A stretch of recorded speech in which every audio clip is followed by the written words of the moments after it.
740 నుండి 681 మధ్య కాలంలో రాసి ఉంటారని బైబిల్ పండితులు చెప్తున్నారు. ఈ యెషయా గ్రంథాన్ని హిబ్రూ భాష నుండి తర్జుమా చేయడానికి ముందు దీన్ని యెషాహు అని పిలిచేవారు. అంటే దేవుడు రక్షించువాడు అని దీని అర్థం, ఇలా పిలుస్తుండేవారు. తర్వాత దీనికి మరొక మూల భాషలో మరొక అర్థం బోసేరా అనే అర్థం కూడా ఉండేది. అంటే గొర్రెల దొడ్డే అని దీని అర్థం. ఈ గొర్రెల దొడ్డిగా పిలువబడుతున్న ఈ పదంలో నుండి యెషయా గ్రంథాన్ని ఇంచుమించుగా అనేకులకు ఆశీర్వాదకరంగా కలిగింది బైబిల్. అయితే 66 అధ్యాయాలు కలిగింది యెషయా గ్రంథం. అందుకే దీన్ని చిన్న బైబిల్ అని కూడా పిలుస్తారు. యెషయా గ్రంథం చాలా విలువైంది. ఇందులో యేసుని గురించిన ప్రవచనాత్మకమైన వివరాలు ఉన్నాయి. 53 అధ్యాయం అంతా ఇంచుమించు యేసు ప్రభువుకు సంబంధించిన ఇత్యాది విషయాలు రాయబడ్డాయి. కాబట్టి ఈ యెషయా గ్రంథాన్ని కాస్త విలువ, దేవుని యొక్క చిత్తము తెలియచేయబడుతూ రాయబడిన గ్రంథంగా మనకు అర్థమవుతుంది. బైబిల్ 4 పుస్తకాలను కూడా లిఖితపూర్వకమైన విధంగా రాయబడిన ప్రవక్తల పుస్తకాలు అని కూడా చెప్తారు. ఈ విధంగా రాయబడుతున్న పుస్తకాలు ఒక విలువైనది యెషయా గ్రంథం. బైబిల్ ఎన్ని ఉన్నాయి మొత్తం ఉన్న పత్రికలతో కలుపుకుంటే 66 కదా, 66. ఇందులో ఉన్న అధ్యాయాలు కూడా 66 విన్నాం. అందులో మనం 61వ అధ్యాయం ధ్యానం చేస్తున్నాం. 61వ అధ్యాయంలో నుండి మోటవచ్చాను మనం చదివాం. ఇందులో బొస్రా నుండి వస్తున్న వారు ఎవరు అనే పదం మనకు కనిపిస్తుంది. ఇది కాస్త అక్కడక్కడ కాస్త మొన్న మనం ఇక్కడ పెద్ద ఊగిరాల్లో మనం హాజీ రాజు గురించి విన్నాం. ఆ రాజు తన చరిత్ర ఏమైంది, 51 మంది అధిపతులు 50 మందికి అధిపతులు ఒకరిని పెట్టి ఎందుకు పంపించాడు, తర్వాత 3 సార్లు ఎలా 2 గుంపులు ఎలా చనిపోయారు, 3వ గుంపుని ఎలా దేవుడు ఆశీర్వదించాడు, ఎందుచేత వాళ్ళు క్షమించబడి బైబిల్లో ఏలే గారి ద్వారా దీవించబడ్డారు. తర్వాత దాని చరిత్ర గురించి విన్నాం. రైట్, ఇప్పుడు మనం కాస్త అక్కడగా కీలక పదాలు వాటిన కలవాలి, వాటి మీద వాక్యం చొప్పున కలవాలి, సంబంధించింది ఇది ఒక మాట. బొస్రా నుండి వచ్చారు అంటాడు ఇక్కడ. ఈ బొస్రా అనే ప్రాంతం గురించి ముందు మనం విన్నాం. ఈ బొస్రా అనే ప్రాంతం మృత సముద్రానికి బాగా విన్నాం. బొస్రా అనే ప్రాంతం మృత సముద్రానికి దక్షిణంగా 40 కిలోమీటర్లు మనం వెళ్ళి దానికి ఆగ్నేయంగా చూస్తే ఈ బొస్రా అనే ప్రాంతం మనకు కనిపిస్తుంది. బొస్రా అనే ప్రాంతానికి ఉన్న మరొక భాష ఇందా మీరు చెప్పినట్టుగా బూసేరా అని కూడా పిలుస్తారు. ఈ మూల భాషలో బూసేరా అనే పదానికి ఉన్న అర్థం ఏంటంటే గొర్రెల దొడ్డే అని అర్థం. గొర్రెల దొడ్డే. ఏ దొడ్డిది? దీన్నంతా ఏమండి ఈ రాత్రి మనందరం ఏమనాలి? ఇప్పుడు ఇది ఏ దొడ్డు అనుకోవాలి? మనమందరూ దేవుని గొర్రెలు కనుక లోక పాపాన్ని మోసుకొని పోతున్న ఇదిగో దేవుని గొర్రె పిల్ల అని చెప్పన్న వివాదాన్ని బట్టి, ఆ నినాదాన్ని బట్టి లేక సునాదాన్ని బట్టి ఈరోజు మనమందరం ఇక్కడ చేర్చబడిన రీతిని బట్టి తలంచుకుంటే ఆయన పిల్లలుగా, తన గొర్రెలుగా, తన మందగా ఒక దొడ్డులో చేర్చబడిన రీతిగా దాన్ని గుర్తు చేసుకుంటే ఇది ఒక గొర్రెల దొడ్డు కింద లెక్క. ఇందులో చాలా రకరకాల గొర్రెలు ఉన్నాయి. పాలుచ్చే గొర్రెలు ఉంటాయి, ఎనుముక్కున్న గొర్రెలు ఉంటాయి, పాలు ఇవ్వని గొర్రెలు ఉంటాయి, పొదుగు లేని గొర్రెలు ఉంటాయి కదా. కాస్త కొన్నిసార్లు పొట్టేలు కూడా పొడిచేవి కూడా ఉంటాయి కదా. మందలో కొన్ని పొడిసే పొట్టేలు కూడా ఉంటాయి, కొన్ని పరిగెత్తించే పొట్టేలు కూడా ఉంటాయి. ఎన్ని రకాలు ఎన్నున్నా చివరికి ఒక దొడ్డులోనే ఉంటున్నాయి. దీనికి ఒక యజమాని ఉన్నాడు, కాపరి. ఆ కాపరి మాటను బట్టి అవన్నీ సాగుతాయి. అంతేనా? కాపరి మాటను బట్టి సాగుతాయి. అందుకే దేవుడు అంటాడు, ఇక్కడ యోహాను సువార్త 10వ అధ్యాయంలో చెప్తారు, నా గొర్రెలు నా స్వరం వింటే, 27వ వచనంలో, నా గొర్రెలు నా స్వరం వింటే అవి నన్ను ఎరుగును, వాటిని నేను ఎరుగుదును అంటాడు ఆయన. ఆయన గొర్రెలు ఆయన స్వరం వింటున్నాయి, ఆయన మాట మనం వింటున్నాం, మన బాధలు ఆయన చూస్తున్నాడు. మనమందరం ఆయన దొడ్డులోని వారమే. స్తోత్రం చెప్పండి. అప్పుడప్పుడు గట్టిగా చేసే స్తోత్రం చెప్పండి. కాస్త అయ్యిందన్న ఉద్యమం కాస్త నచ్చిన పదం హృదయం స్పందిస్తే చప్పట్లు కొడదాం. ఓకే, కాస్త మనం అయిపోయించుకోవడం కదా, మనం పెందుకొస్తామేనా, గొంతు తెగలాలి, దేవుని మహిమపరచాలి. తగిన కాలం ముందు మన దేవుడు ఇంకా ఆశీర్వదిస్తాడు ఆయన. రైట్, యేసయ్యకు మహిమ కలుగునుగాక. గట్టిగా హల్లెలూయా. అందుకే బైబిల్లో చెప్పిన మాటను బట్టి ఈ బొస్రా నుండి అనే మాట వాడుతున్నాడు. ఎందుకే బొస్రా నుండి ఏం జరుగుతుంది? బొస్రా ఎక్కడంటే ఇది ఎదోము ప్రాంతంలో ఉన్న ఒక పట్టణం. ఎదోము అనేది శపించబడినది. ఏశావు గారికి ఉన్న మరొక పేరు ఎదోము.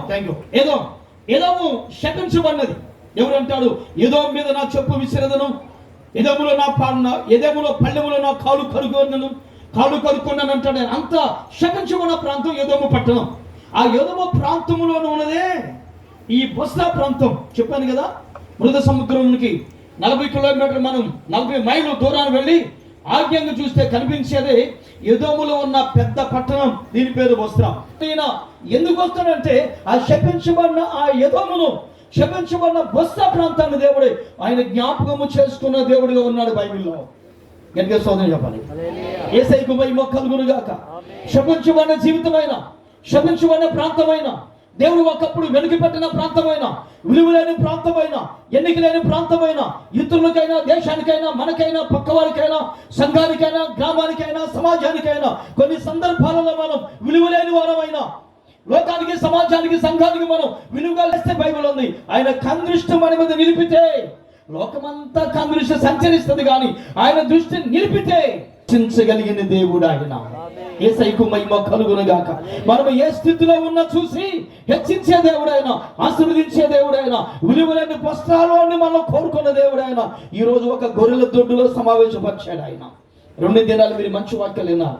విశ్వాసాన్ని గురించి, దేవునిలో వర్ధిల్లుగా, మరలా నిరీక్షణ గల వారు తిరిగి మరలా మీ కోటలో ప్రవేశించండి, ఇలాంటి రకరకాల వాక్యాలు విన్నాం. ఎందుకు వెళ్ళాలి, ప్రవేశించాలంటే బైబిల్ ఉంది మన దేవుడు అంత గొప్పవాడు కనుక.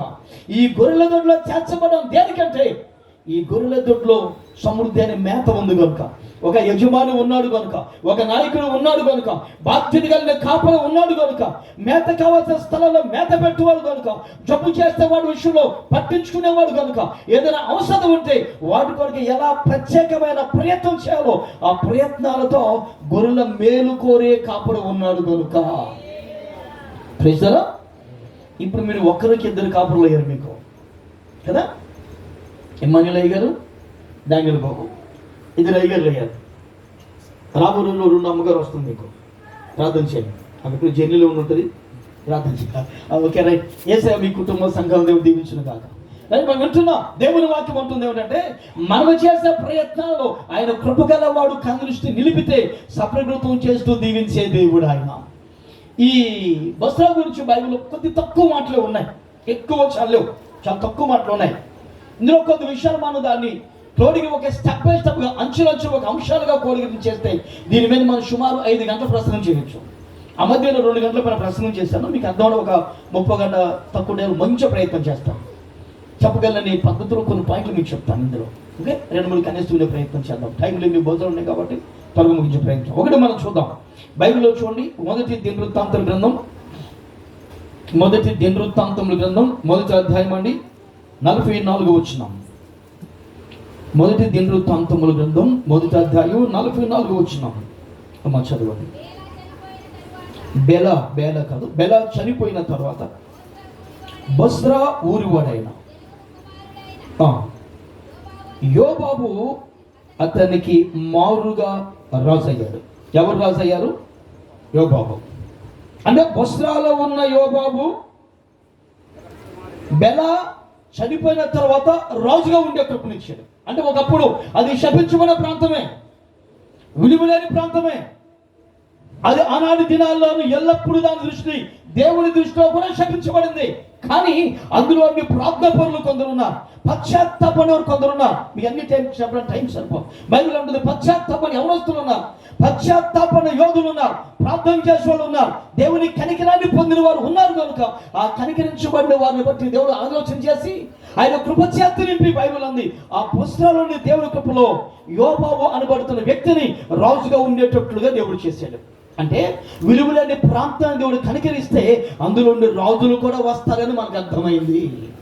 అంటే విలువలేని ప్రాంతమైనా, విలువలేని కుటుంబమైనా, విలువలేని జీవితమైనా తలచుకుంటే విలువైనదిగా తీసుకొని రాగలిగిన వాడు గొప్ప దేవుడు ఆయన.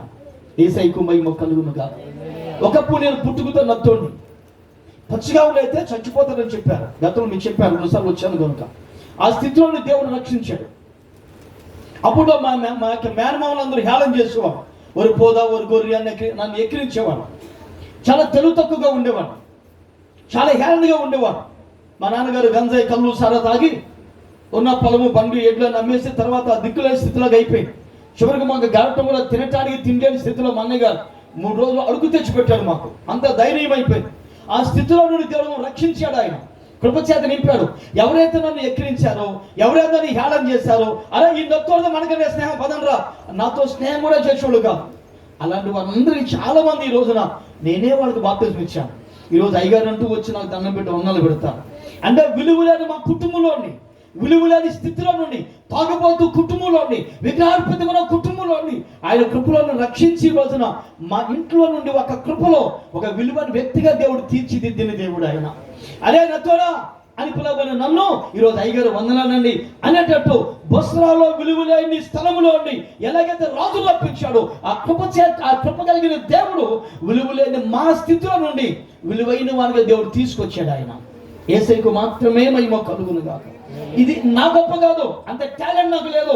దేవుని యొక్క మహా కనికరాన్ని బట్టి దేవుడు దీవించాడు. ఆయన కృపచేత కనికరిస్తూ మేలు చేశాడు. ఆయన కృపచేత ఆశీర్వదిస్తూ వచ్చాడు దేవుడు. ఆయన నేను తప్ప గుద్దితే తప్ప మాట వచ్చేది కాదు. అలాంటి దేవుడు నన్ను బాగు చేసి నాలుగు మీద రాసి నాకు స్వస్థత పరిచాడు. ఈరోజు ఆయన ఈ నత్తుడు మాటలిని, ఈ దీవులేని, ఈ అడుగు తిన్నవాడు మాటలిని, ఒక పూట కూటికి గతిలేని వాడు మాటలిని దేవుడు కోరుకుని ఏర్పాటు చేసిన తర్వాత ఆయన ప్రకటించిన, ఆయన గురించి ఊరేగిస్తున్న, ఆయన మాటలు బోధిస్తున్న విధానాన్ని బట్టి ఈ రోజున సుమారు ఆదివారం మాకు 500 మంది పైకి వచ్చి వాక్యాలు వింటున్నారు. మా చర్చిలకు 500 మంది పైన వస్తారు. ఎందుకలా వస్తున్నారంటే దేవుని వాక్యం అంది విలువలేని కుటుంబంలో నుండి, విలువలేని స్థితిలో మనం ఎదిగింప చేస్తే నీ జీవితం, నా జీవితం సమాజానికి ఒక సాక్ష్యంగా నిలబెడతాడు దేవుడు. ఆయన సరిపోలా, ఇంకా గట్టిగా విలువలేని మన విలువగా చేయగలవాడు కాబట్టి దాన్ని కనపరుచుదాం. నేను గొప్పవాడు కాదు, మీ అయ్యగారు గొప్పవాడు కాదు, ఉన్న పాస్టర్ గారు గొప్పవాడు కాదు, ఉన్న పెద్దల విశ్వాసం మన గొప్పవాడు కాదు. మనం అందరూ నమ్ముకున్న మన యేసు స్వామి గొప్ప దేవుడు. ఆయన చప్పట్లు కొడదాం గట్టిగా.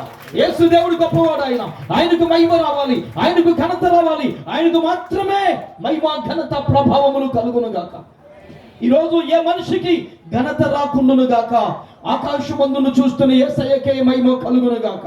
భూమి మీద ఉన్న చిన్న మనుషులమైన మన కుటుంబాలను దర్శించి ఆశీర్వదించి దేవుడే యోబాబు వలె ఒక రాజుగా దేవుడు ఏర్పాటు చేస్తూ ఉన్నతమైన కృపలో నింపి ఆయన ఆశీర్వాదంగా అభివృద్ధి చేయను గాక. ఆమేన్. ఒకసారి ఆలోచన చేయండి.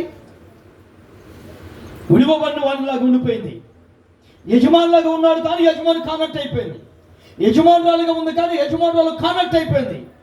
ఆఖరికి హాగరు తన బిడ్డను తీసుకుని అరణ్యాల పాలు వెళ్ళిపోయినప్పుడు దిక్కులేని స్థితిలో ఏడుస్తుంటే అన్నాడు దేవుడు, హాగరు ఎందుకు ఏడుస్తున్నావు? ఏడుకో, నీ బిడ్డను నేను బ్రతికించబోతున్నాను అని రాయలేదు కానీ ఓట పంపిస్తున్నాను. ఓట ద్వారా నువ్వు నీళ్లు తాగి బ్రతకబోతున్నావు. నీవు నీ బిడ్డ బ్రతికి క్షేమంగా ఉంటారు. మాత్రమే కాదు, నీ బిడ్డ ఇస్మాయిల్ సంతతిలో నుండి 12 మంది రాజులు వస్తారు అంటాడు దేవుడు. ఆయన ఎంతమంది? అసలు ఇక్కడ ఉండటానికే గతి లేదు, తాగడానికే నీళ్ళు లేవు, ఆదరించే నాదులు లేదు. అరణ్య ప్రాంతాలు అల్లాడిపోతున్నారు. దిక్కనుకున్న వాడేమో తోసేశాడు, ఆదుకున్న తల్లేమో తోసి వాడికి నెట్టేసింది. ఇంట్లో కూడా ఉండకుండా, ఇంట్లో ఉండే స్థానం లేకుండా, ఆదరించే దిక్కు లేకుండా అయిపోయిన పరిస్థితి. ఏ దిక్కు లేకపోయినా దిక్కు లేని వారికి దేవుడే దిక్కు. ఏ దిక్కు లేని వారికి దేవుడే దిక్కు. ఆయన దిక్కయ్యాడు, ఆయన మేలయ్యాడు. చివరికి అంటాడు, ఇస్మాయిలు, నీ కొడుకని ఇస్మాయిల్లో నుండి 12 మంది రాజులు రాబోతున్నారు. గతి లేని దుస్థితి ఎక్కడ, 12 మంది రాజులు ఎక్కడ? నమ్మేదేనా? దేవుడు అంటాడు ఇజ్గియాతో, నువ్వు భయపడుతున్నావు, యెషయా గారికి లెటర్ పంపించావు, సన్హెరీబు రాజు ఉత్తరాన్ని పంపించావు చదవమని. చదివిన దాన్ని వింటూ నువ్వు పెళ్ళెత్తిపోతున్నావు, రాత్రంతా ప్రార్థన చేస్తున్నావు, దేవాలయంలో ఆ ఉత్తరాన్ని తెరచి పరచి ప్రార్థన చేస్తున్నావు. వాడు గుర్తుపెట్టుకో అని యెషయాతో దేవుడు మాట్లాడి పంపించింది ఏమంటే, నువ్వు భయపడకో, అష్షూరు దేశపు రాజైన సన్హెరీబు మీ పైన యుద్ధము చేయకుండానే మీ సరిహద్దుల్లో చాకల రేవు దగ్గర ఆగారు కదా, భయపడుకో. వారు యుద్ధము చేయకుండా వచ్చిందానే రాజు వెళ్ళిపోతాడు, యుద్ధము చేయకుండా వాడు చనిపోతారు. మీరు మాత్రం కాదు, మెదటికి దాని అంతా అదే పండే పంట తినబోతారు అంటాడు ఆయన. పంట లేదు బాబు, తర్వాత ముందు బ్రతుకుతామా లేదా అని గుండెలు చేతులు పట్టుకుంటే వచ్చే సంవత్సరం మేతికి పండే పంట 3 సంవత్సరాల పంట పండబోతుంది. దాని అంతా అదే పండే పంట తింటావు అంటున్నావు ఏందయ్యా, ముందు బ్రతుకుతామా లేదా? దేవుడు అంటాడు, బ్రతుకుతావో నాకు తెలుసు, ఇంకొక సూచన చెప్తున్నాను, దాని అంతా అదే పండే పంట కూడా తినబోతున్నారు. బస్సు శపించబడింది, ఎలాము దేశం శపించబడింది, యేషవు శపించబడిన వాడే. కానీ ప్రార్థన చేస్తే, కన్నీరు కాస్తే మన పాప దోష శాపము నుండి విడిపించగలిగిన వాడు, రక్షించగలిగిన వాడు, మేలు చేయగలిగిన వాడు, విలువైనది అందులో రప్పించగలిగిన వాడు దేవుడే అంటాడు. ఈ నజరేతు నుండి మేలైనది ఏదైనా రాగలదా? ఆయన తలచుకుంటే వస్తుంది. రాగని స్థితి అయినా ఆయన తలచుకుంటే మేలేది వస్తుంది. పండని పంట అయినా దేవుడు తలచుకుంటే పండుతుంది. విలువలేని జీవితం వెలువబడింది అయినా ఆయన తలచుకుంటే అందులో నుండే రాజులు రప్పిస్తాడు దేవుడు. ఆయన కృప అంత ఉన్నతమైనది. మాది ఇలాంటి తాటాకు పాక నాది. మా అమ్మగారు నాన్న పైన ఆకులు సరిగా ఉండే కాదు, తలుపు లేదు, మాకు మట్టి గోడల తలుపు లేదు, తలుపు పెట్టుకునే స్తోమత లేదు, కష్టపడతారు, ఎప్పుడెప్పుడు తాగేసుకోవడం. మా అమ్మగారు నేతిలో పెరిగిన కుటుంబం, మా నాన్నగారు తాగుబోతాం, దానివల్ల తింటానుకుంటాను ఇబ్బంది అయ్యేది. అలాంటి స్థితిలో ఈ రోజున విలువైన స్టేట్ బిల్డింగ్ ఇచ్చేది దేవుడు నాకు. గతి లేని ఈ జీవితానికి ఆయన కృపలో కాస్త 10 మంది పెట్టే కృపనిచ్చాడు దేవుడు. ఎందుకు చెప్తాను తెలుసా? విలువలేని జీవితాన్ని ఆయన తలచుకుంటే, ఆయన నమ్ముకుంటే, ఆయన ఆరాధన చేస్తే, ఆయన చిత్తమైతే, తనకి ఇష్టమైతే విలువైనదిగా చేసి, అందులో విలువైన జీవితంగా చేసి 10 మందికి మాదిరిగా నింపగలవాడు దేవుడు. ఆయన యేసయ్యకు మహిమ కలుగునుగాక. సరిపోలా? మన దేవుడు గొర్రెలు మేపుతున్న దావీదును రాజుగా చేసింది ఎవరు? సౌలా? వాళ్ళ నాన్నగారు యెషయా? వీళ్ళ అన్నలా? అరే గొర్రెలు ఏం చేశారా? పోయి ఇక్కడ నుండి అన్నలు. గొల్యాతు మీద జయమిచ్చిన తర్వాత దేవుని బిడ్డను చూసిన దావీదును చూసి నోరేళ్ళు పెట్టడం తప్ప ఏం చేయలేకపోయారు. అరే మేము రోజు కత్తి తిప్పుతున్నాం, సాయంత్రం పూట కత్తులు తిప్పి తిరుగుతున్నాం, గొల్యాతును చూసి నిలబడిపోయాం, సమాధానం చెప్పలేకపోయాం. దావీదు ఏమందిరా నీకు? నాకేం కాలేదన్నా, సున్నతి లేని పిలుస్తుడు ఏ పాటి వాడు? మన దేవుడు జీవం కలిగిన దేవుడు. ఆయన జీవం కలిగిన దేవుడు. జీవం గల దేవుని ముందు సున్నతి లేని పిలుస్తుడు ఏ పాటి వాడు? ఏ గొల్యాతు, నీ కత్తి చూసి నీకు అహంకారమా? నీ బలాన్ని చూసి నీకు ధైర్యమా? నీ ఖండం చూసి నీలో గర్వమా? అన్నిటిని అణుచువాడు ఉన్నాడు, నీ నమ్ముకున్నవాడు సర్వశక్తి కలిగిన దేవుడు. ఆయన పేరు సజీవుడైన వాడు, జీవం కలిగిన దేవుడు. రా, దేవుడు నా పక్షమందు ఉన్నాడు అంటూ చిన్న ఒడిసో రాయిపడి పడితే ముందుకు పట్టాడు, తన కత్తితోనే చంపాడు. దేవుడు తలంచుకుంటే జరగదనుకున్న కార్యాల మధ్యలో అద్భుతాన్ని సృష్టించే దేవుడు ఆయన. ప్రైజ్లా. దావీదు విలువ లేని వాడే, కానీ విలువైన వాడుగా రాజుగా చేసింది ఎవరు ఇప్పుడు? అంతే. దేవుడు తలచుకుంటే గొర్రెలు మేపినా, త్రోసి వేయబడినా, విలువ లేకపోయినా వాడుకుంటాడు. అందగత్తి కాదు, విలువైంది కాదు, స్థితి దీనత్వం, ఎస్తేరమ్మ రాణించేది దేవుడు. ఎస్తేరమ్మ ఓట్లకు గెలిపించారా?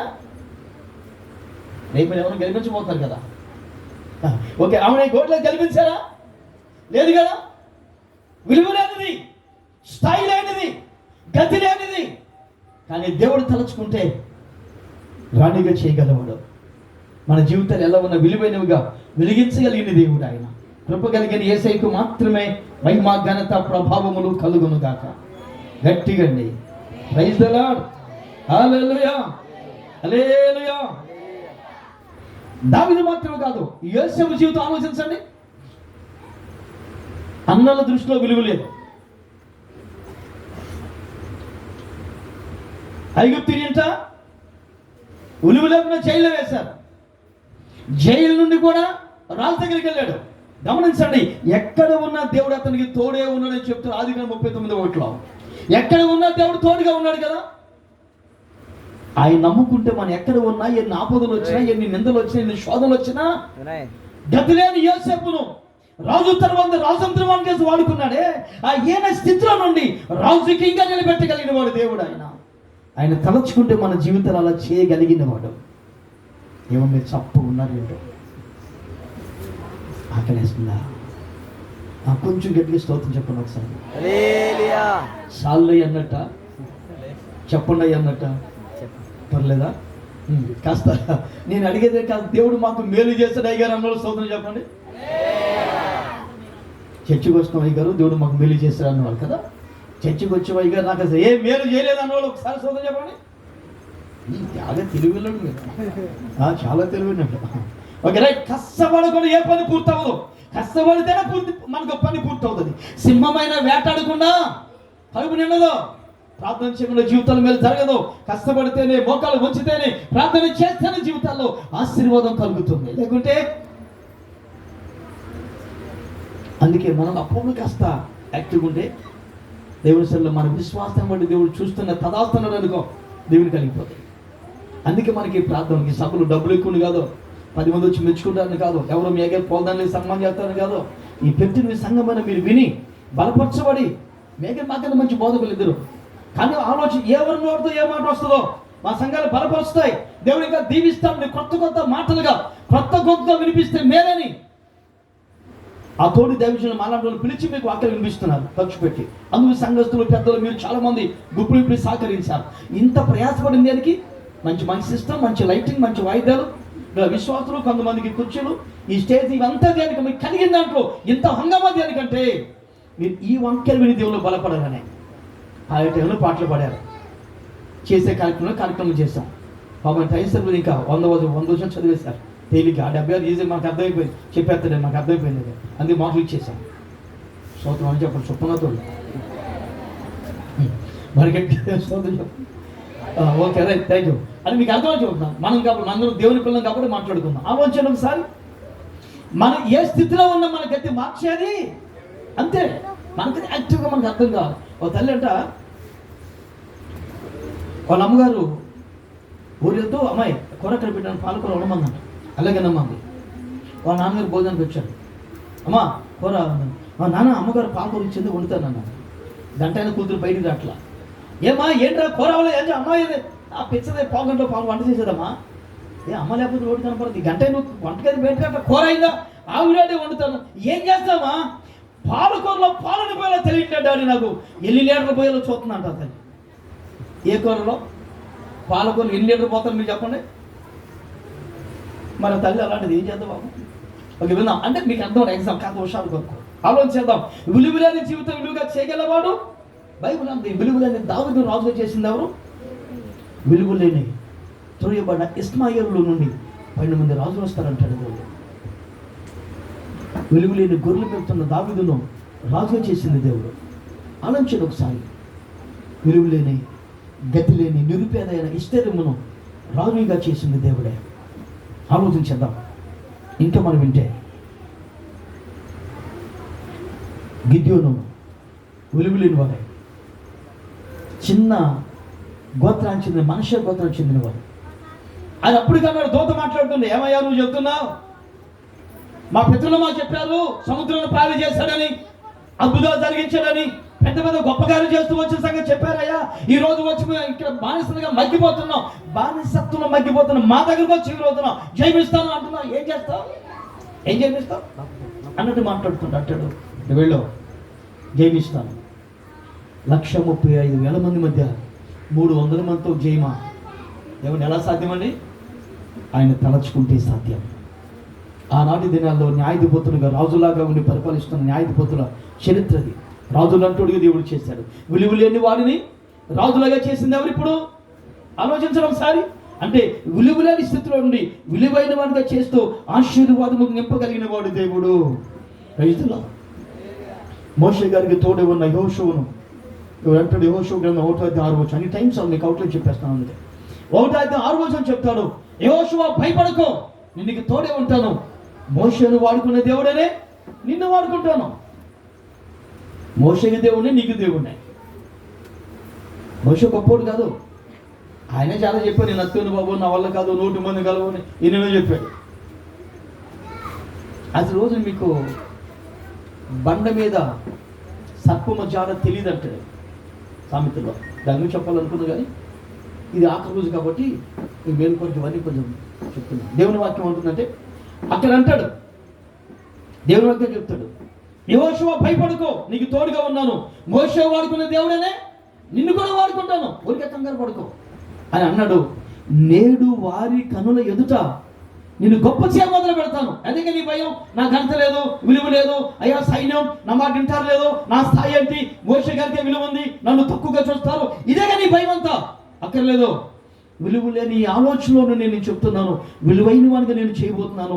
నేడు వారి కళ్ళ ఎదుట నిన్ను గొప్ప చేయ మొదలు పెడతాను, కనుక భయపడకు. రాబోతున్న కాలం నేను ఆశీర్వాదం నింపబోతున్నాను. యెహోషువ భయపడకు, నేను నీకు తోడే ఉండబోతున్నాను, నేను నీకు తోడే ఉండబోతున్నాను, నేను నీకు తోడుగా ఉండబోతున్నాను. నీ ఇంట్లో పెద్దలు ఉన్నా లేకపోయినా, పెద్దలింటికి సింహం లాంటి వాళ్ళండి, ఇంటి ముందు నిలబడిన చాలు, కుర్చేసుకుని కూర్చొని సలహా చెప్పిన చాలు పిల్లలకి. అందుకే పెద్ద తలకాయ అంటారు, సింహం లాంటి వాళ్ళు అంటారు ఇంటికి పెద్దలు. అవసరం. కొన్ని సందర్భాలు అలా నువ్వు లేకపోయినా కృంగిపోవాల్సిన పని లేదు. ఎందుకంటే ఆ పెద్దలు నిలబెట్టి వాడుకున్న దేవుడే మనల్ని నడిపిస్తున్న దేవుడు ఆయన. యేసయ్యకు మహిమ కలుగును గాక. నాకు తల్లిదండ్రులు సలహా చెప్పేవాడు. తల్లిదండ్రులు ఇద్దరు చనిపోయారు, నా దేవుడు నన్ను విడిచిపెట్టలేదు.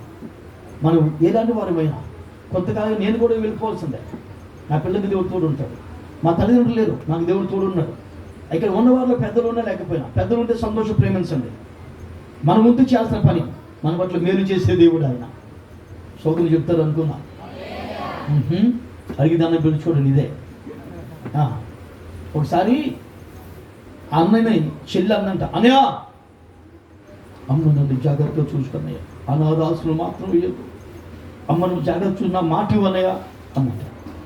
ఈ అన్నన్నాడు, చెల్లి మీ అత్త మామ నుండి మీ భర్తను వేరే కాపురం పెట్టించనని నాకు మాట ఇచ్చేది. తప్పులేరా? మీరు మాట్లాడేశారు, కరెక్ట్ అన్నమాట, న్యాయమైన పదమే, తప్పులేదు, న్యాయమే కదా. ఆయమంది అమ్మ నాన్న అనాథాశ్రమంలో పెట్టద్దు. ఈయన చెల్లి నీ అత్త మామలు మాత్రం బాగా చూసుకో, వేరే కాపురం పెట్టండి నాకు మాటవో, నీ భర్తను వేరే చేస్తా చేయకుండా ఉంటాను మాటవో. ఆమె మేలుకోరుంది, ఈయన కూడా మేలుకోరాడు. అన్న అలాగే ఉండాలి, చెల్లి ఇలాగే ఉండాలి, తల్లిదండ్రులు చూస్తూ సంతోషంగానే ఉండాలి. ఆ సంతోషాన్ని కలిగించడానికి ఈ సభలన్నీ దేవునికి మహిమ కలుగునుగా. ఒక చెల్లి చెప్పిందంట, అనయ్య ఏంటో ఎదురు చూస్తున్నావు? అమ్మా ఇప్పుడే వచ్చాను ఊరు నుండి, మీ వదిలి త్వరగా నీళ్ళు పెట్టమని స్నానం చేస్తాను అన్నాడు. చెప్పింది. అలా వదిన అప్పటికే నీళ్ళు పెట్టింది. అమ్మ పెట్టిందమ్మా, ఒక 5 నిమిషాలు అయితే నీళ్ళు కలిపి బాగా కదా. ఉల్లిప్పులను దూరం ఇప్పుడు ఆయన సాయంత్రం ఊర్లో ప్రయాణం చేసి వచ్చాడు, కాస్త వేడి నీళ్ళు పోస్తూ ఉల్లిప్పులు కాబట్టి చెప్పాడు. ఏమో బయటకు వచ్చాడు దాని అనయ్య ఇంకో పొగలు పెట్టిందంటలే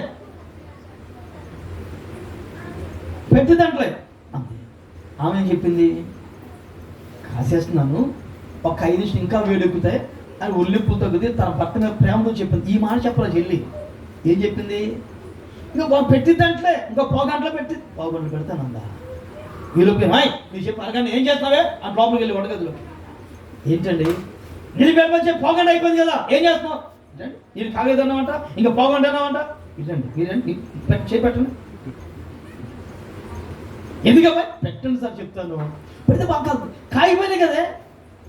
నేనేమన్నానంటే ఇంకొక 5 నిమిషాలు అయితే బాగా కావుతాయి, ఉల్లిప్పులు తగ్గితే ఇప్పుడు దాకా మీ ప్రయాణం చేసి వచ్చారు కదా అన్నానండి. మీ చెల్లి ఏమంది? అదే చెప్పిందిలే అన్న కదా కవర్ చేశాడు. వచ్చి చెల్లితో అంటున్నాడు, చెల్లి మీ ఇంటికి ఎప్పుడు వెళ్తున్నావు? చెల్లి మీ ఇంటికి ఎప్పుడు వెళ్తున్నావు? అదేంటని 2 రోజులకి అయింది వెళ్ళమంటలేదు, అడుగుతున్నాను రా.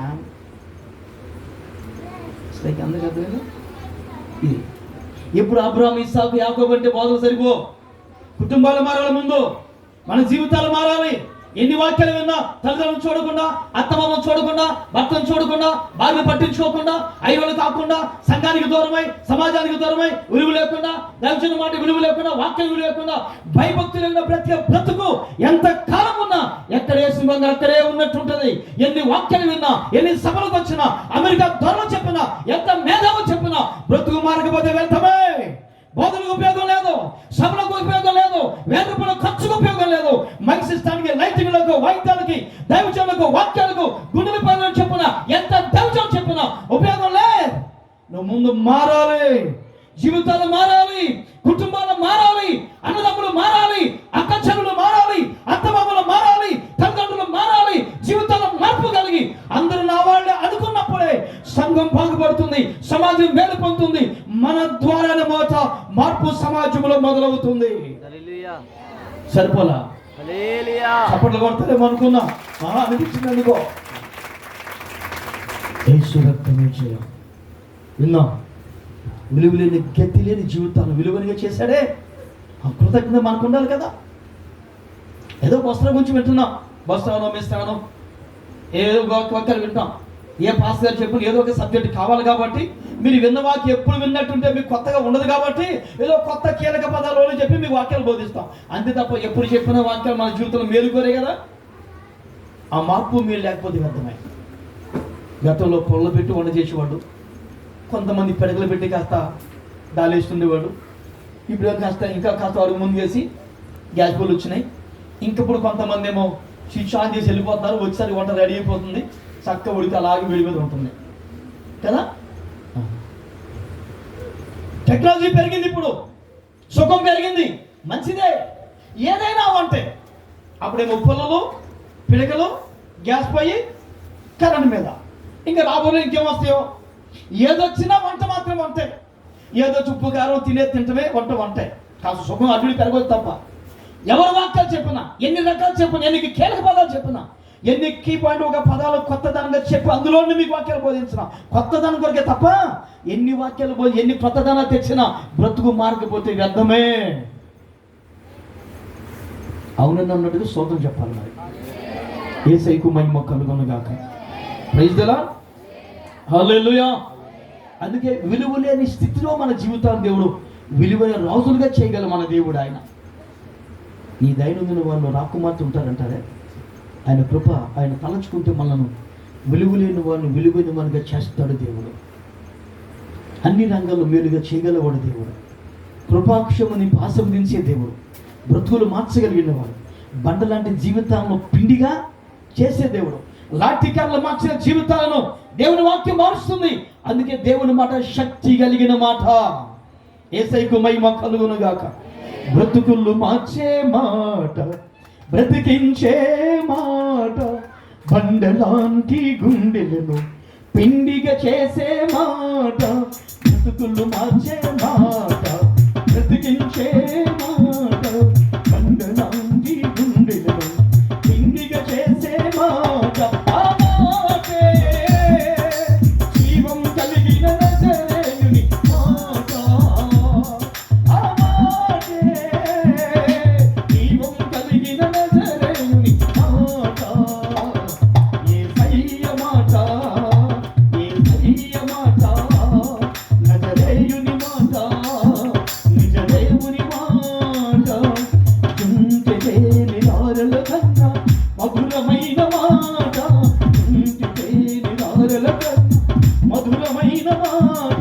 ఆ మాటే జీవం కలిగిన నజరేయుని మాట.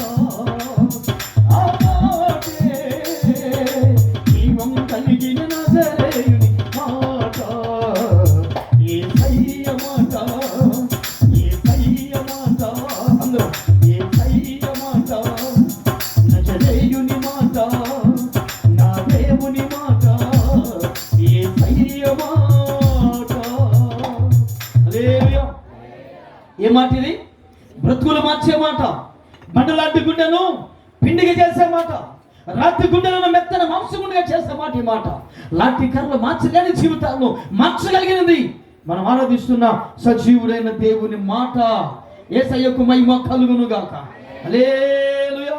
శక్తివంతమైన జీవితాలు మార్చిన, సువాత్మను దొంగల్లా మార్చగలిగిన, హంతకులను, నరాంతకులను, దొంగలను, వ్యభిచారులను, మాంత్రికులను మార్చగలిగింది దేవుని సజీవుడైన దేవుని వాక్యం. Praise the lord. ఇది సుమారు 30 సంవత్సరాల క్రితం నేను రాసిన పాట ఇది. ఈ మధ్య మన ఐపీఎస్ సభల్లో సుమారు 5 సంవత్సరాలు వరుస పాడారు ఉద్యోగ పాటగా దీన్ని. మన ఐపీఎస్ మహాసభలో పాడుతుండేవాళ్ళు. జుంటితే అనే దారుల కంటే మధురమైన మాట, మార్పైన గుండెలను, రాత్రి గుండెలను మెత్తన మాంసంగా చేసే మాట ఇది. ఈ మాట శక్తి గలమైన మాట, అద్భుతములు చేసే మాట, బ్రతుకులు మార్చగలిగిన మాట, క్షేమాన్ని ఇచ్చే మాట. ఈ మాట యేసయ్యకు మహిమ కలుగునుగాక. మన నోటి మాటతో దేవుని కనపరచుదాం. యేసయ్యకు మహిమ కలుగునుగాక. హల్లెలూయా, హల్లెలూయా, హల్లెలూయా. విలువ లేని మనల్ని దేవుడు విలువైన దానిగా తీర్చిదిద్ది మరింత మేలు చేయగలిగిన వాడు యేసయ్యకు మహిమ కలుగును గాక. Praise the lord. అందరూ పక్కన చేపట్టుకుని ఒకసారి మీ పక్క వాళ్ళ చేతులు పట్టుకోండి. ఇప్పుడు చెప్పండి, దేవుడు నీకు మేలు చేయను గాక. వాళ్ళని చూస్తే చెప్పండి, నన్ను చూసుకో. ఓకే, ఆ దేవుడు నీకు మేలు చేయను గాక. చేసేది ఎవరు? మరి మీరు చేసేట్టు ఫీలింగ్ ఉంటుంది. ఇప్పుడు చెప్పండి, అందరూ చెప్పండి, ఆ దేవుడు నీకు మేలు చేయను గాక. Thank you. అలాగే చేతులపై చేసే స్తోత్రం చెప్తాం. హల్లెలూయా. ఎందుకు మేలు చేస్తాడు? నువ్వు ఏ స్థితిలో ఉన్నా, ఎవరికి ఏది అవసరమైనా మన గతిని మార్చడానికి ఆ స్థితిలో నుండి మనను పైకి లేవనెత్తగలిగిన వాడు దేవుడు ఆయన. Praise the Lord. యేసయ్యకే మహిమ కలుగును గాక. హల్లెలూయా. ఓకే, ఆఖరి మాట చెప్తాం. మీకు కొన్ని 4-5 విషయాలు అనుకున్నాను, కానీ 4 పాయింట్లు మీకు అంత టైం సరిపోదు. తను మీకు కార్యక్రమం ఉంది. ఇంకొకటి మాత్రం మీకు చెప్తాను. రెండవది విందాం. మీకా గ్రంథం అండి. మీకా గ్రంథం 2వ అధ్యాయం 12వ వచనం. మీకా గ్రంథం 2:12.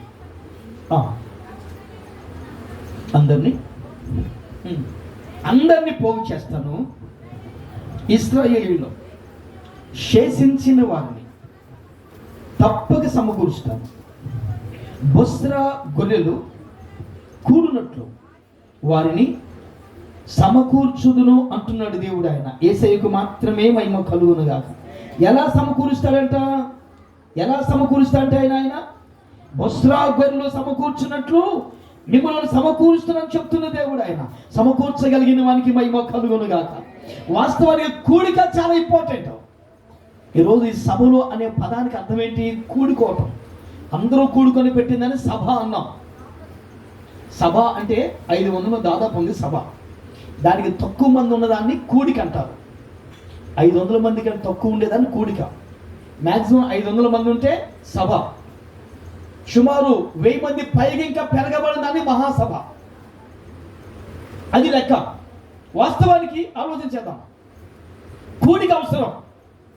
కుటుంబ ప్రార్థనలో ఎంతమంది కూడుకుంటారు? ఇంట్లో ఎంతమంది ఉంటే భార్య, భర్త, 2 పిల్లలు, 3 పిల్లలు, సంథింగ్ అంతమంది కూడుకొని కుటుంబ ప్రార్థన చేస్తారు. ఉదయం సాయంత్రం వీళ్ళు బట్టి, ఎవరు అలవాటు బట్టి వాళ్ళు కుటుంబ ప్రార్థన చేస్తారు. వీళ్ళు బట్టి కదా. తర్వాత కుటుంబ ప్రార్థన పెడతారు. కుటుంబ ప్రార్థన ఆ ఇంటి వాళ్ళు వెళ్తారా? సంగతి వెళ్ళగలిగిన వాళ్ళు వెళ్తారా? అంతే కదా. ఇంట్లో ప్రార్థన పెట్టారు అనుకోండి, ఒక ఇంట్లో.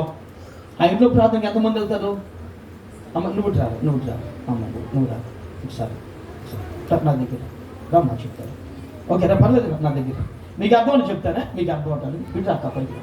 ఓకే, మీకు అర్థమని చెప్తాను. రైట్. ఓకే, ఇప్పుడు వీళ్ళ ఇంట్లో ప్రార్థన పెడుతుంది అనుకో. మా అక్కల ఇంట్లో ప్రార్థన పెడుతుంది. మీ అందరూ వస్తారా? ఎవరు వినపట్ల. కొంతమందికి ఎట్లా ఉండదంటే, వాళ్ళ ఇంట్లో ప్రార్థన పెడితే అందరూ రావాలి, వీళ్ళు మాత్రం ఎక్కడికి వెళ్తారు కదా. ఈ అక్క బాబు అందరికి వస్తుంది, అందరి ఇంట్లోకి ప్రార్థనకు వస్తుంది. ఏ ప్రార్థన పెట్టే బాబు ముగ్గురే ఉన్నారనుకో, అయ్యో పాప మీ సేవలు చూస్తున్నాయి. ఆలోచించండి. అంటే కుటుంబ ప్రార్థన పెడితే ఎంతమంది వెళ్ళాలి? వీరిని బట్టి వెళ్ళగలిగిన ఒకరోజు ఒకసారి రాక మరొకసారి అయినా. సంఘం అంటే అదే కదా. సంఘం అంటే సహవాసం అంటే కుటుంబం ప్రార్థన అదే. మా సంఘాలలో ప్రతి నెలకొక కుటుంబ ప్రార్థన పెడతారు. ఎక్కువ ఒక నిమిషం ఉంచారా? కుటుంబ ప్రార్థన పెడతారు. ఎలా ప్రార్థన పెడుతుంది అనుకో, ఒక నెల 5వ తారీఖున 7వ తారీఖున పొలం పెడుతుంది, మరో తర్వాత శుభం పెడుతుంది, ఎవరు సంథింగ్ అలా పెడతారు. మాకు ప్రతి నెల జరిగే ప్రార్థనలు సుమారు 10 ప్రార్థనలు పైన ఉన్నాయి. ఈ ప్రార్థన ఖాళీ కూడా మాకు పైన ప్రార్థనలు ఉంటాయి, మీటింగ్స్ ఉంటాయి. ఏరియా పాస్టర్ కొన్ని ఇటువంటి మీటింగ్స్ ఉంటాయి. కొన్ని ప్రార్థనలు చూడాలి. మరి లోకల్ పాస్టర్స్ మీటింగ్స్ ఉంటాయి. మాది బాల్కోడ మండలంలో చర్చ్ ఉండడం వల్ల అటు పాస్టర్ మీటింగ్స్ ఉంటాయి. ఇవన్నీ కొన్ని జరుగుతాయి. కొన్ని పాస్టర్లు మీరు నాతో చెప్పేస్తారు కొంతమంది. ఇవన్నీ కొన్ని జరుగుతుంటాయి. నేను 35 సంవత్సరాలు నేను ట్రైనింగే, కొంచెం సీనియర్ పాస్టర్గా పిలుస్తాను. సార్ నేనేమంటానంటే, ఎవరు ఏ పాస్టర్కి ఎవరు పిలిచినా, ఎవరు కుటుంబ ప్రార్థన పెట్టినా అందరూ వెళ్ళాలా, కొద్దిమంది వెళ్ళాలా? అది లెక్క. కొంతమంది భోజనాన్ని అందరూ వెళ్తారు. కొంతమంది కాకపోతే అని మీకు అర్థం, మీరు అలాంటి వాళ్ళు అనుకోవట్లేదు కానీ మీకు అర్థం చెప్తున్నాను. వెళ్ళాలి, పని కాబట్టి చెప్తున్నా. ప్రార్థన అంటే అందరూ ఏ విధంగా చేసినా, ఎలా ఉన్నా వెళ్ళాలి. మన బాధ్యత. ఒక్కొక్కమ్మ ఆమె ఫోన్ చేసినా చెప్పలేదుగా. అరే ఆమె చెప్తే నువ్వు వెళ్ళేది ఏముంది అందులో? నువ్వు వెళ్ళేది దేవుని కోసం. ఫోన్ చేస్తే వెళ్ళాలా? హలో, దేవుని పెళ్ళికి అందరూ పెద్దలే కదా, అవునే కదండి.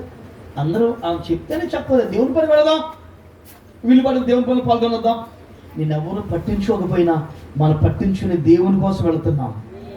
కొందరు అడుగుతారు, అయ్యారు చర్చిరాలు ఉంది కానీ అంటే అందరూ కరెక్టేనా? అది కరెక్ట్ కాదు. నీకెందుకు నాయన? అసలు వచ్చిన దేవుడు పాపుల కోసం. నువ్వు రావాల్సింది దేవుడి కోసం రావాలి, మనుషుల కోసం కాదు. అంతే కదా? ఏ స్థాయిని చూసి చర్చికి రావాలి. సమాజంగా కూడుకోమంటాడు దేవుని వాక్యం. ఎలా కూడుకోవాలి? సమాజముగా కూడుకోవాలి.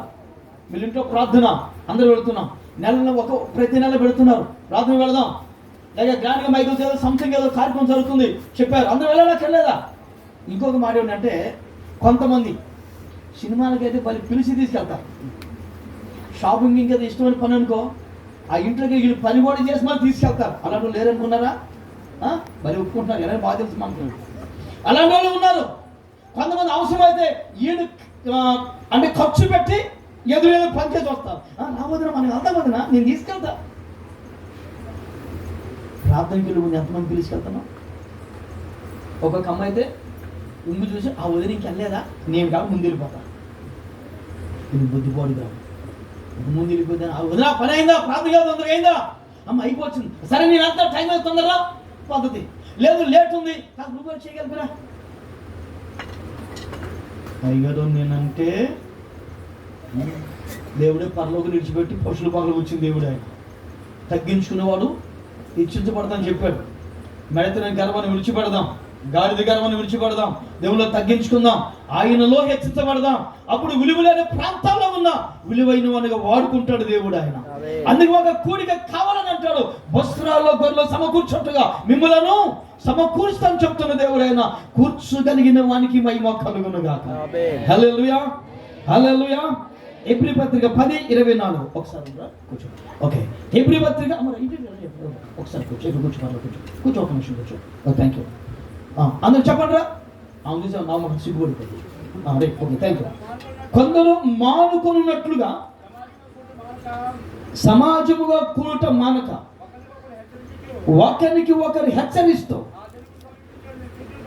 ఆ దినము సమీపించుచున్న కొలది మరి ఎక్కువగా ఆ విధంగా చేస్తూ ప్రేమ చూపించటానికి అమ్మా సత్కార్యములు చేయటకును ఒకరికి ఒకరు ఎలా ఉండాలి? ఇప్పుడు పురుకొల్పుకుంటూ రావాలి. దేవునికి మహిమ కలుగునుగాక. సామి sir, thank you brother, thank you. బైబిల్లో రాయబడిన కొందరు మానుకున్నట్లు మానక సమాజంలో కూడి దేవుని ఆరాధించడానికి సంఘానికి రమ్మంటుంది దేవుని వాక్యం. యేసయ్యకు మహిమ కలుగునుగాక. కొందరు మానున్నట్లు మానకూడదు అంటండి. సంఘానికి రమ్మంటాడు, ప్రార్థనకు రమ్మంటాడు. అప్పుడు మన జీవితం ఆశీర్వదించబడతాం. బైబిల్ ఉంది, ఎక్కడైతే ఇద్దరు ముగ్గురు కూడి తన నామములో ప్రార్థన చేస్తారో వారి మధ్యలో ఉంటానన్నాడు ఆయన. కూడుకోరక్కర్లేదా? బైబిల్ అంతే, కూడుకోవడం అవసరం. ప్రార్థనకైనా మీటింగ్ అయినా వదిన వస్తున్నావా, పక్క పనేదా, అమ్మా ప్రార్థన వెళ్తున్నాం. ఇది కుటుంబాలు కట్టే పని, కుటుంబములు బాగు చేసే పని, ఆత్మీయంగా మేలు పొందే పని, పరిశుద్ధమైన పని. చేయకుండా పని చేయడం కదా తప్పు, సిగ్గుపడాలి. తాగకుండా తాగితే సిగ్గుపడాలి, ఏది అనుకోవడం మాట సిగ్గుపడాలి, చూడకుండా చూడడం సిగ్గుపడాలి. ఇది మేలైన పని కదా. అందుకే కూడుకోమని చెప్తుంది దేవుని వాక్యం. కూటమి అందరికంటే మేలైనది బైబిల్ వాక్యం. అందుకే అందరూ మనం కూడుకునే కోటాలు వీటిని ఏమంటారండి? పలానా ఇస్తారు మన ఇంట్లో కూడబెట్టే దగ్గర వస్తున్నావా? ఇప్పుడు నేను ఆగి నువ్వు రాలేదు అయితే చెప్పారు కదా. మా చర్చిలో నేను కొత్తగా ట్రైనింగ్ వచ్చినప్పుడు 1987 సంవత్సరంలో మమ్మగారి సేవ చేసి తిన్నాను. మమ్మగారి ప్రార్థన బట్టి మేము వాడబడుతున్నాం. మా తల్లి లేకుండా నా ప్రార్థన ఎట్లేను. నా తల్లి ప్రార్థన గొప్పది. 7 గంటల పైన ప్రార్థన చేసేది ప్రతిరోజు. ఆ తల్లి ఇచ్చిన దేవునికి మహిమ కలుగునుగా. ఆయన పాదాలు పొందినాం. ఆ తల్లి ప్రార్థన వాడబడ్డాం. అమ్మగారు చేస్తుండేది. కానీ కొన్నిసార్లు విశ్వాసం ఏమన్నా అప్పట్లో మా అమ్మగారు చదువులేదు. నేను ట్రైనింగ్ వచ్చి సంఘానికి కనబరచాలనుకున్నా. ప్రార్థన చెప్తుండే ఒక్కొక్క ఆయన వచ్చేవాడు. ఈరోజు ఇస్తరం ఇంట్లో ప్రార్థన అనుకో, రేపు బుధవారం మా అత్తమ్మ ఇంట్లో ప్రార్థన. నేను బుధవారం వచ్చి అయ్యారు సాయంత్రం వచ్చి మా ఇంట్లో ప్రార్థన పెట్టి కూడా అనేవాడు. అదేంటి సార్, ఈరోజు మా అత్తమ్మ ఇంట్లో ప్రార్థన చెప్పాం కదా సార్. అయ్యా వాళ్ళు ఇస్తారు మీకు ఆ తలకాయ, అది మా అయితే 15 రూపాయలు ఇస్తారు. అప్పట్లో సుమారు 30 ఏళ్ళ క్రితం వాళ్ళు ఇస్తారు 15 రూపాయలు. మా ఇంట్లో ప్రార్థన పెట్టండి అనేవాడు ఆయన. ఇప్పుడు మీ ఇంట్లో ప్రార్థన చెప్పి ఇంక ఇంట్లో ప్రార్థన అంటే పద్ధతేనా? వీళ్ళు ఏదైనా రెడీగా ఉంటారు, చుట్టాలు చెప్పుకుంటారు, ఐరోలు చెప్పుకుంటారు. నేను అప్పుడు ఉన్నోడు ఒక రకంగా లేనోడు ఒక రకంగా చూసేట్టు అవుతుంది కదా. నేను చెప్పాను, లేదు సార్ మాట ఒప్పుకున్నాను, కుదరదు. అయ్యా అయ్యి మీరు చర్చికి రామయ్యా, అవ్వదు మానే, నువ్వు నా కోసం రావద్దు, ఎవరి కోసం రావాలి అంతే. నేను చేసేది అందరూ న్యాయం చేయాలి. దేవుని పని నువ్వు వచ్చే రాబోయే ప్రార్థన ఆగదు, నువ్వు వచ్చే రాబోయే ఆదివారం ప్రార్థన ఆగిపోదు. నాకు నువ్వు చర్చికి రావలేరా, ఒక క్రమం కావాలి. నీ ఇంట్లో ప్రార్థన పెట్టి చెప్పాను అనుకో, మళ్ళీ ఒకళ్ళు వచ్చి అడిగితే అప్పుడు ఒప్పుకుంటావు నువ్వు. అలాగే ప్రార్థన దేని పడుతుంది దానికే. లేదంటే వాళ్ళని అడుగు, వాళ్ళని అడిగి అమ్మా ఇంట్లో ప్రార్థన ఇంపార్టెంట్ తప్పని పరిస్థితి అయిపోయింది, నా కూతురు కూడా వెళ్ళిపోతారు, ఊరు తప్పదు రేపు పెట్టుకోవచ్చు రిక్వెస్ట్ చేసుకో, అది పద్ధతి. కుదరదు మానేస్తా. అప్పుడు నేనేం చేస్తానంటే డైరీ పెట్టి ఎవరు ప్రార్థనలు చెప్పినా ఆదివారం ముందే చెప్పాలి. పలానా రోజు ఇంట్లో ప్రార్థన డైరీ. అప్పుడు నుండి సుమారు 30 ఏళ్ళు ఇప్పుడు నాకంతా డైరీ మెయింటైన్ చేయాలి. సంవత్సరం అంతా ఫుల్ అయిపోతాను మా గ్రూప్లో. దేవుని యొక్క దయ మాత్రమే. ఎందుకు మీకు చెప్పారంటే ఈ డైరీలో అప్పుడు ప్రతి వారం చెప్తాను ముందు. మా పిల్లలు చనిపోయిస్తారు, పలానా ఇంట్లో ప్రార్థన, పలానా రోజు 3-4 ప్రార్థనలు ఉంటాయి. ఈరోజు 3 చోట్ల ప్రార్థనలు, నిన్న 4 చోట్ల ప్రార్థనలు, ఇట్లా 3-4 ఉంటాయి ప్రతిరోజు. ఏ రోజున్నా ఇంచుమించుగా దాదాపు ప్రార్థన లేని రోజు దాదాపు ఉండదు. నేనేమంటానంటే ఈ డైరీ ముంచేది వేస్తాం, అర్థం ఇక రెండోసారిగా మాట్లాడడం లేదు. కొంతమంది అవుతాయి తప్పని పరిస్థితి, అయ్యా కూతురు వచ్చి మళ్ళీ వెళ్ళిపోయి అడిగితే ఆ రోజు ఎవరో ప్రార్థన వాళ్ళని రిక్వెస్ట్ చేసుకోమంటారు. ఏదేమైనా కూడుకునే దాంట్లో కూడా క్రమము కావాలి, పద్ధతులు. మన సంఘస్థులు కదా, అందుకే చెప్తున్నాను మీకు. దేవుని వాక్యం కూడుకోవాలి. మనం 120 మంది మేడగదిలో కూడుకున్నారు కదా అపోస్తుల గారికి తిన్నాకరగా. టైం అయిపోయింది, ముగించేస్తాను. ఓకే రైట్, ఇంకొక 5 నిమిషాలు అయింది నాకు, ఈ 5 నిమిషాలు ముగించేస్తాను. చూడండి ఒకసారి అపోస్తుల కార్యం 2వ అధ్యాయం 1వ వచనం ఆఖరిగా. అపోస్తుల కార్యం 2వ వచనం చూద్దాం ఆఖరిగా. పెంతెకోస్తు పండుగ దినం వచ్చినప్పుడు అందరూ ఒక చోట కూడి ఉన్నారు. అప్పుడు వేగముగా వీచు బలమైన గాలి వంటి ఒక ధ్వని ఆకాశము నుండి అకస్మాత్తుగా వారు కూర్చుండి ఉన్న ఇల్లంతా నిండెను. మరియు అగ్ని జ్వాల వలె నాలుకలు విభాగించబడి వారికి కనబడినట్టుగా వారిలో ఒక్కొక్కరి మీద వ్రాలగా అందరూ పరిశుద్ధాత్మతో నిండుకున్న వారై ఆ ఆత్మ వారికి వాక్శక్తి అనుగ్రహించిన కొలది అన్య భాషలో మాట్లాడసాగిరి. యేసయ్యకు మహిమ కలుగునుగా. 120 మంది ఒక దగ్గర కూడి ప్రార్థన చేశారా? ఎవరికి వాళ్ళే ప్రార్థన చేశారండి? హలో, 120 మంది ఒక్క చోటే కూడుకొని ప్రార్థన చేశారు. అందరూ ప్రార్థన చేయడం వల్ల బైబిల్ ఉంది దేవుడే వారి మధ్యలో దిగొచ్చాడంట. పరిశుద్ధాత్మ దేవుడే చప్పట్లు కొడతారు అనుకున్నా, పరిశుద్ధాత్మ దేవుడే దిగొచ్చాడట. అగ్ని దిగి వచ్చిందట, అగ్ని జ్వాలగా పడిందట. అందరూ అన్ని భాషలో మాట్లాడి దేవుని స్తుతించడం మొదలు పెట్టారు. హల్లెలూయా, హల్లెలూయా, హల్లెలూయా, హల్లెలూయా, హల్లెలూయా. ఇప్పుడు అమ్మాయి ఇంట్లో ప్రార్థన చెప్పండి. అమ్మాయి ఇంట్లో ప్రార్థన, మేమందరూ ప్రార్థనకు వస్తున్నాం. పాస్టర్ గారు నేను రాను, 190 కొట్టుకుంటూ నాకు. ఓకే, ఇప్పుడు అమ్మ మేమందరం ప్రార్థనకు వచ్చాం. ఎంతమంది వచ్చాం? అందరం వెళ్ళాం. 120 మంది ప్రార్థనకు కూర్చున్నాం, అందరూ ప్రార్థన చేస్తున్నాం. ఏమందండి ఇప్పుడు? అగ్ని జ్వాల వలె ఒక్కొక్కరి మీద వ్రాలగా అందరూ దేవుని యొక్క వాక్శక్తి అనుగ్రహించిన కొలది అన్య భాషలు మాట్లాడుతుంటే, దేవుని యొక్క అగ్ని రగులుతుంటే, మంట మండుతుంటే, మన్నించబడుతుంటే, కుటుంబాల్లో జీవితాల్లో వెలిగింపబడుతుంటే, బ్రతుకులో మార్పు వస్తుంటే, అన్ని జనులు చూస్తున్న వారికి ఆశ్చర్యం కలుగుతుంటే అర్థమైంది ఏమిటంటే నిజమైన దేవుడు ఉన్నాడు, ఆయన సజీవుడైన వాడు, ఆరాధిస్తున్న వాడికి తోడుగా ఉంటాడు, ఆయన దిగి రాగలిగిన వాడు, మనతో ఉండగలిగిన వాడు, అద్భుతాలు చేస్తాడు, మనతో ఉండగలిగిన ఆయన పేరు సజీవుడైన దేవుడు. గట్టిగా, ఇంకా గట్టిగా, ఇంకా గట్టిగా, సర్వశక్తి కలిగిన యేసు దేవాది దేవునికి ఆయనకే మహిమ కలుగును గాక. హల్లెలూయా, హల్లెలూయా, హల్లెలూయా. నీవు నేను కూడుకుంటే సంఘాలలో, కుటుంబాలలో, జీవితాల్లో మంట పుట్టాలి. మనలో పరిశుద్ధాత్మ శక్తి తాకినప్పుడు మనలో మంట కలగాలంటుంది దేవుని వాక్యం. మనం మన్నించబడాలి, ఇతరులను మన్నించే వారిలాగా ఉండాలి. మనం మండాల ముందు ఇతరులను మన్నించే వాళ్ళలాగా ఉందాం. మాట చెప్తాను మీకు, ఎండిపోయిన పుల్ల 10 పెడదాం, బాగా మండుతాయి కదా. పొయ్యిలో పెడితే మండేస్తే పచ్చి పుల్ల కూడా పెడదాం దాంతో పాటు. థ్యాంక్ యూ, అది మండుతుంది. ఇవి మండే ఎండి పుల్ల తీసి పక్కన పెడదాం. ఆరిపోయింది. ఎండిన పుల్లైనా కాలే పుల్లైనా ఇడిగా పెడితే ఆరిపోయింది. పచ్చి పుల్లైనా మండే పుల్లలతో పెడితే మండుతుంది. మార్పు లేకపోయినా, కార్యాలు జరగకపోయినా, లోటు కలిగి ఉన్నా మండే వాళ్ళతో కలిసి వెళదాం. మనం కూడా ప్రార్థనలు కూర్చున్నాం, మంట మండుదాం. మంట రగులుతుంది, పక్క శాఖ మనకు కూడా వస్తుంది. అద్భుతంగా ఒకరోజు దీవిస్తాడు దేవుడు. ఆయన శపించబడిన ఏదోము దేశం శపించబడింది. మృత సముద్రానికి దక్షిణంగా 40 మైళ్ళ దూరం వెళ్ళి మనం ఆజ్ఞంగా చూస్తే కనిపిస్తున్న ఆ పెద్ద పట్టణమైన ఆ మిస్ర శపించబడవచ్చు. కానీ అందులోని విలువైన రాజు రప్పించాడు దేవుడు. విలువైన గొర్రెలను పోలిక చెప్పాడు దేవుడు. అంత పోలిక ఎందుకు పోల్చాడు అంటే దాని దేవుడు కనికరించాడు కాబట్టి ఆస్వాదించడం మొదలు పెట్టాడు. Praise the lord.